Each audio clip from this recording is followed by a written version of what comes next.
Last night changed everything. This was not just another missile strike. This was not another isolated attack that could be tracked, predicted, and intercepted in sequence. What happened over Tel Aviv was something fundamentally different. Missiles didn't arrive from one direction. They didn't come in waves, spaced minutes apart. They came together. From the east, long-range ballistic missiles launched from Iranian territory. From the north, a barrage fired from Lebanon. 2 separate launch zones, 2 different trajectories, 2 different weapon systems, but one arrival window. Within minutes, almost seconds, both salvos converged over the same city, and that changes the entire equation.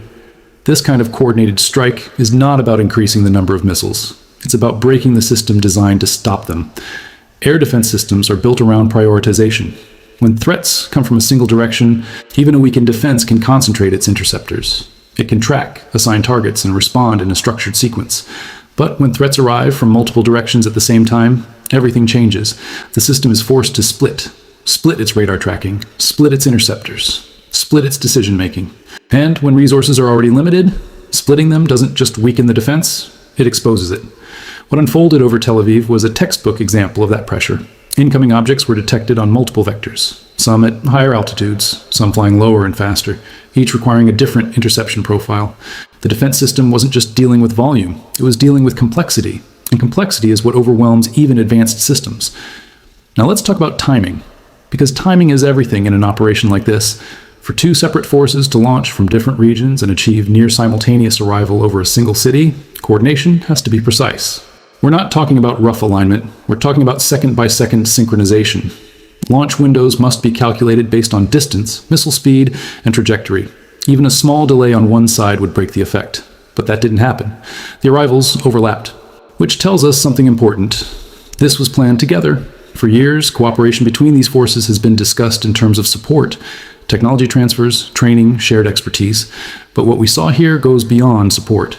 This was operational coordination. That means shared timing, shared targeting, and a level of communication that allows both sides to act as part of a single plan. That's a significant shift. Now, let's look at the type of weapons used. Because this wasn't just about hitting the target, it was about how the damage spreads. Some of the missiles used in the strike were designed to disperse multiple submunitions over a wide area. Instead of one impact point, they create many.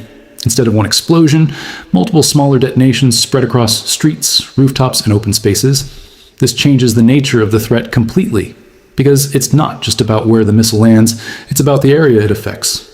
And there's another layer to this. Not every submunition detonates immediately. Some remain unexploded. They land in streets, on sidewalks, in buildings, and they stay there, unstable, difficult to detect, dangerous to anyone who gets close. So even after the strike ends, the danger doesn't. The city doesn't just deal with damage, it deals with uncertainty. Every step becomes a risk. Now consider the warning time, because this is where the human impact becomes clear. In previous phases of the conflict, warning systems were designed to give civilians enough time to reach shelter.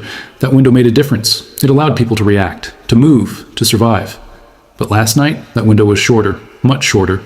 People had less than a minute from the moment sirens sounded to the moment impacts began. Less than a minute. Think about what that means. If you're inside a building with a shelter nearby, maybe you make it.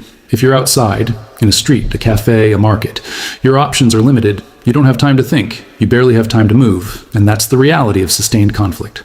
Over time, people adapt. They try to live normally, even under threat. They go to work. They meet friends. They sit in public spaces, because constant alertness is impossible to maintain forever. But that adaptation comes with risk. When the warning time shrinks, that risk increases dramatically. Now, let's step back and look at the bigger picture. Because this strike wasn't just about immediate impact. It sends a message. A coordinated multi-directional attack shows that different fronts can be merged into one operation. It shows that pressure can be applied from multiple angles at the same time. And it forces a difficult question for any defense system. How do you protect against simultaneous threats when your resources are already stretched?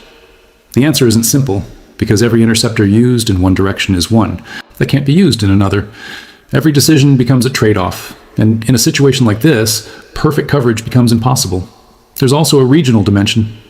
When attacks originate from different territories at the same time, the situation expands. It's no longer a single front, it becomes a network of fronts, and responding to that requires more than just military capability. It requires political decisions, strategic choices, and those choices carry consequences beyond the battlefield. At the same time, the level of coordination we saw raises new questions. If this kind of synchronized strike can be carried out once, it can be repeated. If it can be repeated, it can be adapted. Different targets, different timing, different combinations of weapons. The method doesn't stay static, it evolves, and that evolution is what makes this moment significant. Because it's not just about what happened, it's about what becomes possible next.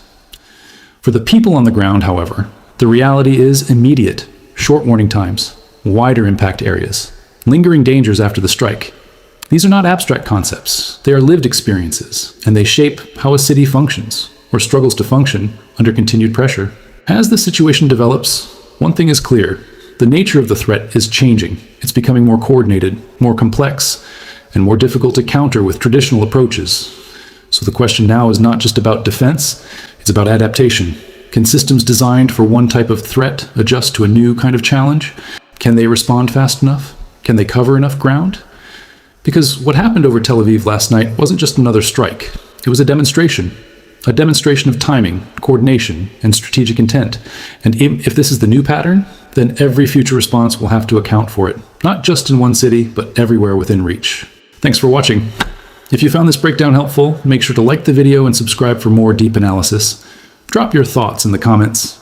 Because the big question now is, if coordinated multi-direction strikes become the new normal, how does any defense system keep up? I'll see you in the next one.